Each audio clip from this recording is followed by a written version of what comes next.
கதைக்குள்ள போகலாம். நான் ஒரு நர்ஸ். ஒரு மருத்துவமனையில் வேலை செய்கிறேன்.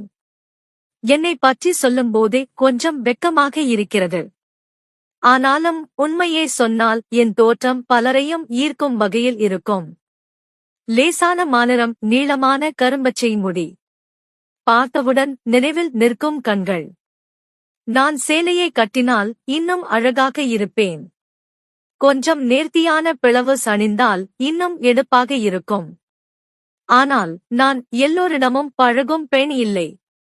சரி, கதையே ஆரம்பிக்கிறேன். இந்த கதை நான் கடந்த 3 வருடங்களாக வேலை பார்த்து வந்த ஜீவா கேர் ஹாஸ்பிட்டல் என்ற மருத்துவமனையில் நடந்தது. சிறிய மருத்துவமனைதான். ஆனால் எப்போதும் பரபரப்பாக இருக்கும். அங்கே உள்ள சீனியர் டாக்டர் மாதவன். வயது 35. உயரமான உடலமைப்பு, கண் கண்ணாடி, அழகான குரல், பேசும் விதத்தில் நம்பிக்கை நிறைந்த மனிதர். அவரிடம் பேசும்போது கூட சில நர்சுகள் பதட்டமாகி விடுவார்கள். நான் அவருடன் நீண்ட நாட்களாக வேலை பார்த்து வந்தேன். ஆனால் உண்மையான மாற்றம் ஒரு இரவில் ஆரம்பித்தது.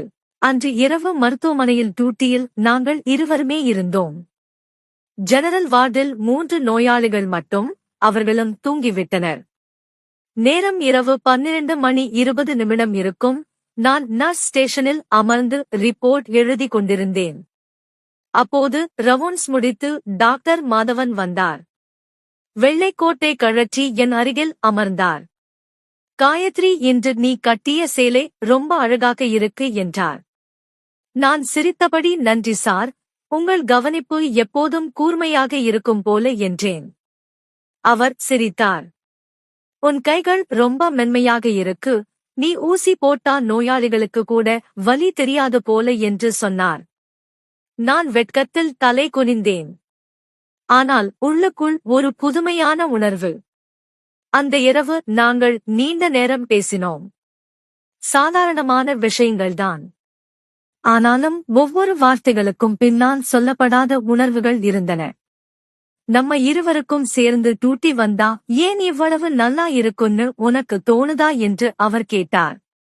நீங்க நல்ல டாக்டர், அதனால இருக்கலாம் என்றேன். அவர் சிரித்தார்.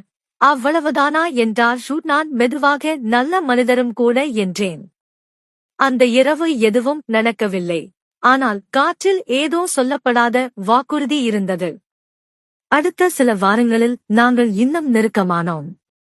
டீ குடிக்கும் நேரம், நைட் டியூட்டி ரிப்போர்ட் பார்க்கும் தருணங்கள் எல்லாமே சிறப்பாக மாறின. ஒரு நாள் காலை 6 மணிக்கு ஆபரேஷன் தியேட்டரின் ஸ்டெரிலைசேஷன் ரூமில் நான் மட்டும் இருந்தேன். திடீரென்று டாக்டர் மாதவன் உள்ளே வந்தார். கதவை மூடினார். சார், ஏதாவது வேலை என்று நான் கேட்க, உங்க கையில் இருக்கும் பேண்டேஜ் வேண்டும் என்றார். அதை எடுத்துக்கொண்டு உடனே வெளியே சென்றுவிட்டார். ஆனால் அவர் அருகில் நின்ற அந்த சில நொடிகள் என் மனதில் பல மணி நேரம் தங்கியிருந்தது. ஒரு நாள் மாலை மருத்துவமனையின் மாடியில் நாங்கள் டீ குடித்துக் கொண்டிருந்தோம். குளிர்ந்த காற்று வீசியது. உனக்கு குளிராய் இருக்கும் என்று அவர் தன் ஜாக்கெட்டை என் தோளில் போட்டார். நான் மெதுவாக, உங்க வாசனை ரொம்ப நல்லா இருக்கு சார் என்றேன். அவர் சிரித்தார். உன்னுடையதும் தான் என்றார். அதற்கு பிறகு வாழ்க்கை பற்றி பேசினோம். அவர் தனது போராட்டங்களை சொன்னார். நான் என் குடும்பம், அப்பாவின் உடல்நிலை, வேலைக்கான பொறுப்பு எல்லாம் பகிர்ந்தேன். பேச்சின் நடுவில் அவர் திடீர் என்று கேட்டார், நீ இவ்வளவு அழகாக இருந்தும் இன்னும் தனியாக இருக்க சரியான மனிதர் இன்னும் கிடைக்கலையா என்றார். அவர் என் கண்களை பார்த்தபடி, அல்லது சரியான மனிதர் முன்னாடியே இருக்கலாம், நீ கவனிக்கல என்றார். நான் வெட்கத்தில் சிரித்தேன். மாதங்கள் கடந்தன. ஒரு நாள் பெரிய அவசர நிலை. வயதான ஒரு பெண்மணிக்கு கடுமையான காய்ச்சல் மற்றும் சுவாச பிரச்சனை. இரவு முழுவதும் நாங்கள் இருவரும் அவரை கவனித்தோம். காலை 6 மணிக்கு நிலைமை சீரான பின் டாக்டர் மாதவன் சொன்னார், காயத்ரி, என் கேபினில் கொஞ்சம் ரெஸ்ட் எடுக்கலாம் என்றார். அவரது அறையில் சிறிய சோபா மட்டும் இருந்தது. நான் அமர்ந்தேன். ரிலாக்ஸ் காயத்ரி என்று அவரது மெதுவான குரல் என்னை அமைதியாக்கியது. அந்த நொடிகளில் சொல்ல முடியாத அமைதி இருந்தது. காலம் சென்றது.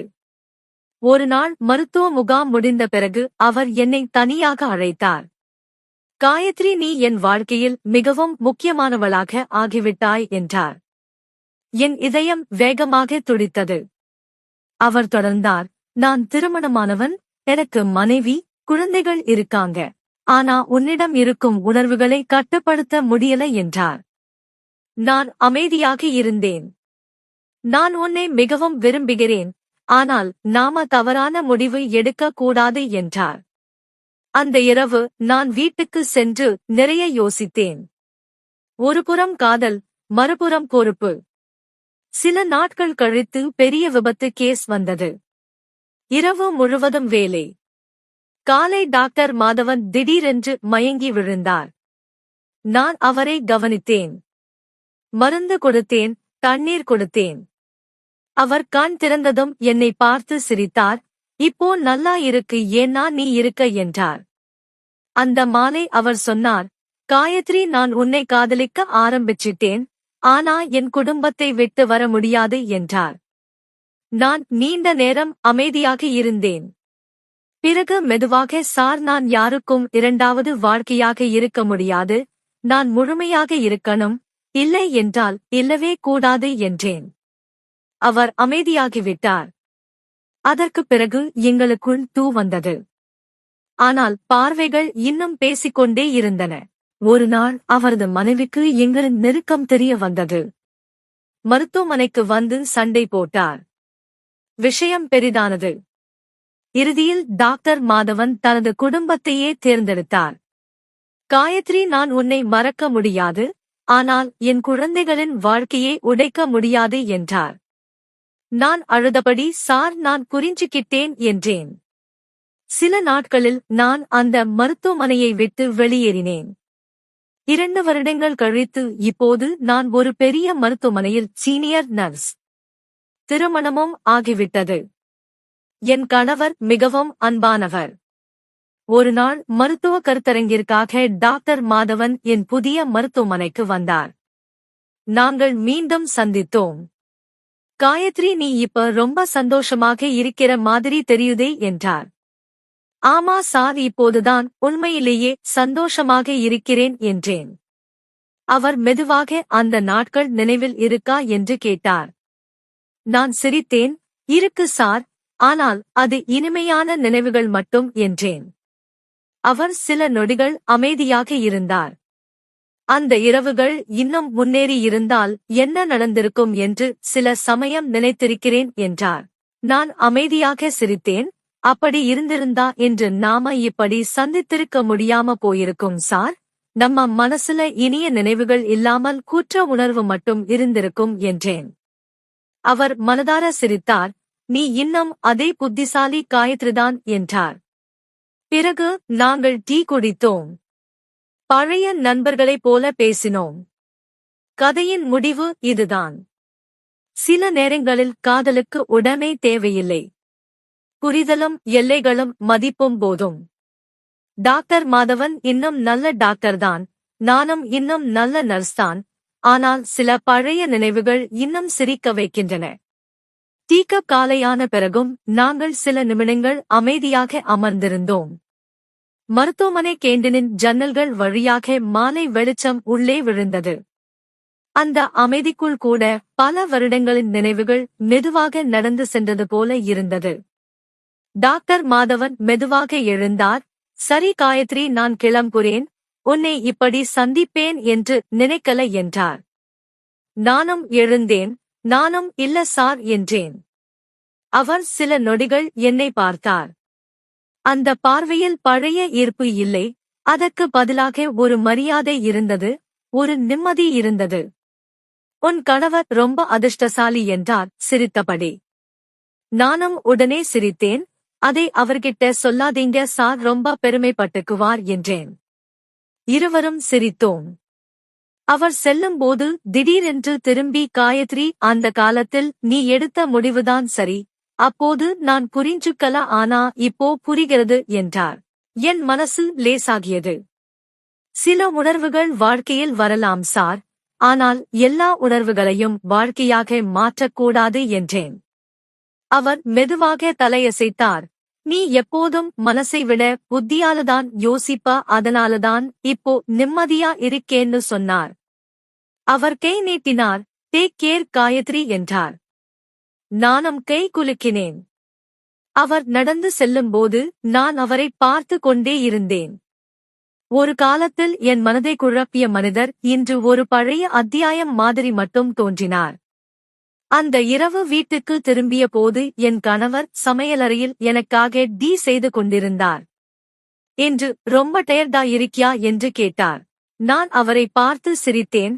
இல்ல, மனசு ரொம்ப லேசாக இருக்கு என்றேன். அவர் புரியாமல் சிரித்தார். டீக்கப்பை வாங்கிக் கொண்டிருக்கும் போது எனக்கு ஒரு விஷயம் மட்டும் தெளிவாக புரிந்தது. சில மனிதர்கள் நம் வாழ்க்கையில் வருவது நம்முடன் வருவதற்காக அல்ல, நம்மை நாமே புரிந்து கொள்ள வைப்பதற்காக. டாக்டர் மாதவன் என் வாழ்க்கையில் ஒரு அழகான நினைவு. ஆனால் என் வாழ்க்கையின் உண்மையான அமைதி என் இன்றைய வாழ்க்கையில்தான் இருந்தது. அந்த இரவு பால்கனியில் நின்று வெளியே பார்த்துக் கொண்டிருந்தேன்.